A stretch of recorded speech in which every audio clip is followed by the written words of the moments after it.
Hello guys, Sharmishtha કિચનમાં તમારું હાર્દિક સ્વાગત છે. તો આજે આપણે બનાવીશું પતરવેલી પાનના ભજીયા.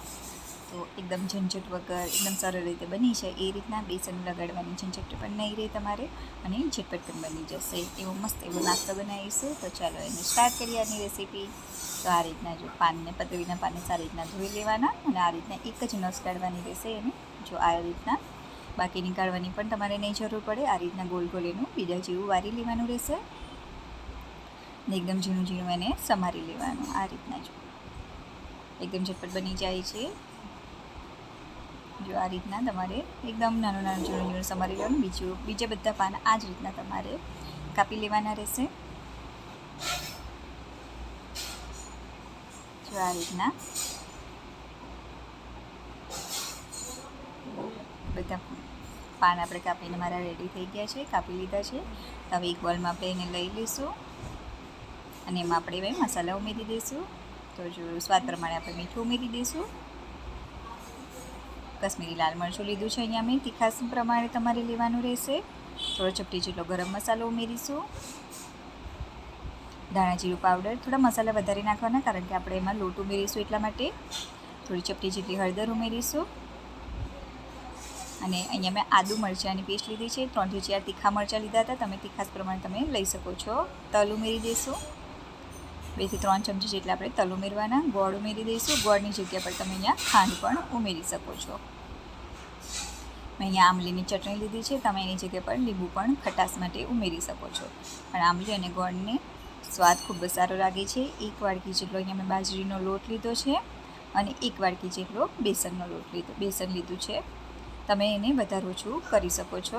હવે થોડું તેલ ઉમેરી દઈશું એમાં, અને ચપટી જેટલી હિંગ ઉમેરી દેવાની રહેશે.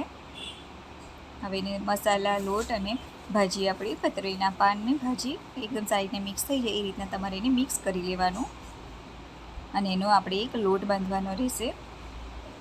જો આ રીતનો પાણીની જરૂર નથી પડતી, છતાં પણ જો તમને લાગે કે નથી બંધાયો તો થોડું 1-2 ચમચી જેટલું પાણી ઉમેરી અને આ રીતના તમારે લોટ તૈયાર કરી લેવાનો.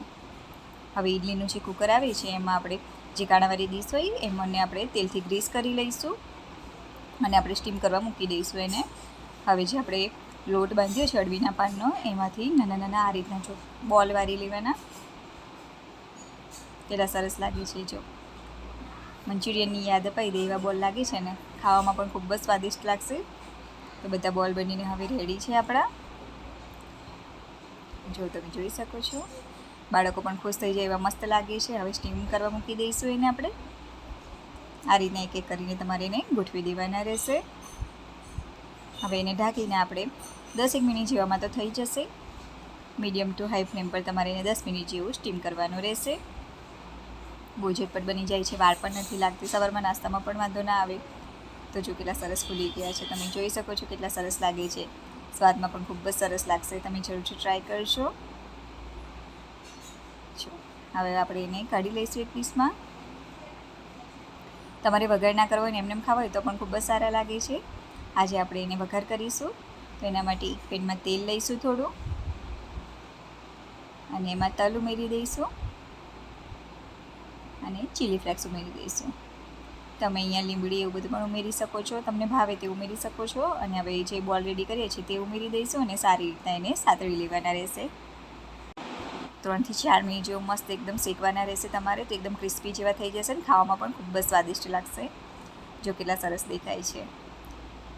જો તમે હજુ સુધી મારી ચેનલ સબસ્ક્રાઈબ ના કરી હોય તો પ્લીઝ તમે ચેનલ સબસ્ક્રાઈબ કરી દેજો, અને નોટિફિકેશન માટે બેલ આઇકન બી પ્રેસ કરી દેજો, જેનાથી આવી સરસ એવી વાનગીઓ તમારા પર પહેલાં આવી જાય, એની નોટિફિકેશન તમને પહેલાં મળી જાય. તો ચાલો એને સર્વ કરીએ. તો તમે એને ચા સાથે પણ સર્વ કરી શકો છો. જો કેટલા સરસ લાગે છે, ખાવામાં પણ ખૂબ જ સ્વાદિષ્ટ લાગશે. તમે ઘરે જરૂરથી એકવાર ટ્રાય કરજો. જો તમને મારો વિડીયો, મારી રેસીપી સારી લાગતી હોય તો પ્લીઝ મારા વિડીયોને લાઇક અને શેર કરજો. Thank you.